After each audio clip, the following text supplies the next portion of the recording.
Good morning from Coronado, Panama. It is a beautiful sunny day here. There is not a cloud in the sky anywhere. There's a really nice breeze blowing and there's tons of birds chirping out in the trees. But there is so much more to Panama than just eternal sunshine. And we're going to get into all of that. So let's head into the studio. It's the Unconventional Entrepreneur Show.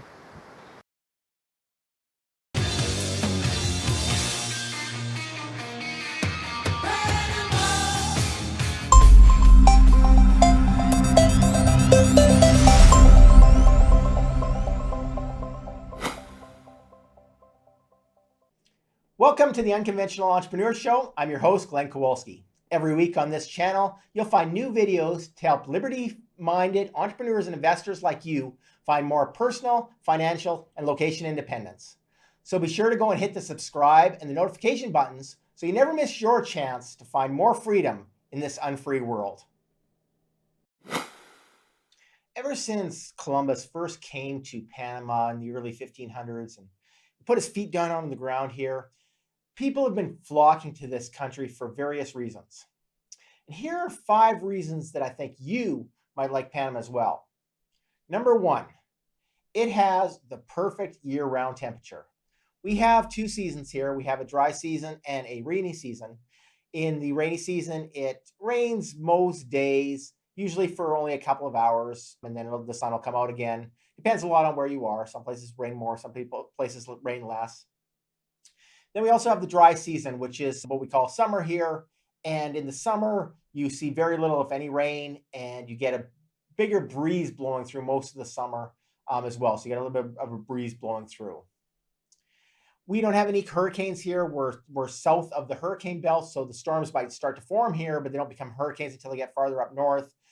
We get, the occasional really good storm that'll cause some damage and tidal surges and whatnot, but overall, the weather really is great all year round. If you prefer something a little bit cooler, you can go up in the mountains where it's more like a spring-like temperature all year round. If you are energetic and you get into hiking, we actually have places that you can hike to see that often get frost, like at the top of Volcan Baru, they do get frost up there. Number 2, we have a relatively low cost of living. The cost of living has risen over the last few years, but overall, it's considerably cheaper than most metropolitan areas are really anywhere in the world. I mean, if you go to the Midwest in the US, you might find smaller towns that are cheaper in some ways, but if you compare city to city, it's considerably cheaper. You can still get a house on the beach for under $300,000 in some places, beautiful condos on the beach. In the city, $500,000 will get you something pretty amazing in a condo as opposed to someplace like Vancouver, where you're only getting a couple hundred square feet for that price. So overall, the prices are really good. I buy fresh, off the boat prawns, great, big, delicious, juicy ones for about $5 per pound. You can get beautiful produce any time of the year round. We had a few storms recently, so the price was slightly higher, but overall, the produce is really cheap. And you can get beer for sometimes as low as like 25 cents in the restaurants in the grocery stores, and in the restaurants, so you can get them for a couple of bucks or even less. Some of the things that are a little bit more expensive and have really been raising in price are imported food. Imported food can be expensive. So if you're looking for your own brand of ketchup or USDA steaks, those kind of things will probably cost you more than wherever you're from. But overall, you really are saving quite a bit in all your costs by coming here. Right from rent to food to buying, most of it is cheaper. Number 3, there is a huge variety of different things that you can do in a really small amount of space. We have gorgeous beaches on 2 different oceans. You can swim in 2 different oceans on the same day relatively easily. It's not even like it's a long trip. We have the Pacific beaches. We have the Atlantic Ocean. We have the Caribbean type of conditions if you're into that. We have beautiful scuba diving on 2 different oceans. We have surfing, zip lining, hiking, super historical excursions you can take. You can walk on streets that Christopher Columbus himself have walked on, old forts that used to defend it. So there's just so much going on. There's so much that you can do. Mountain climbing, hiking, the list can go on and on. We got festivals. We have different fairs going on throughout the country all the time. So there's always something going on. And like I said, such a wide variety from mountains to oceans, all really very close to each other. Number 4, territorial taxation, baby. Yeah, that's right. Any money that you earn outside of Panama, if you're a Panamanian resident, but you earn money outside of Panama, for example, with the right kind of online businesses, those types of things, you don't pay any taxes within Panama on that income at all. That's spectacular and can build for a spectacular life. There isn't much I can really say about that.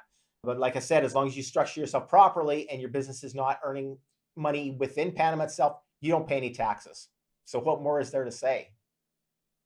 And number 5, Panama has one of the best second residency programs in the entire world.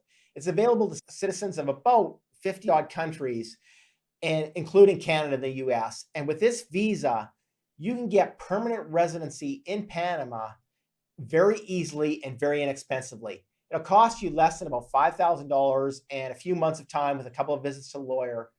And once you get it, that permanent residency is for life.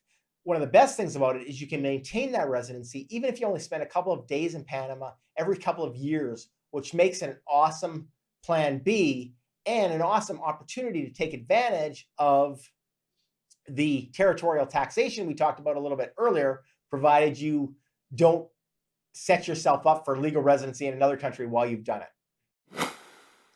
Of course, living in Panama isn't for everybody, and there are some downsides to living here. And I'm going to get into what some of the downsides are, as well as the type of person who ends up hating Panama in another video. We'll talk about some of those things.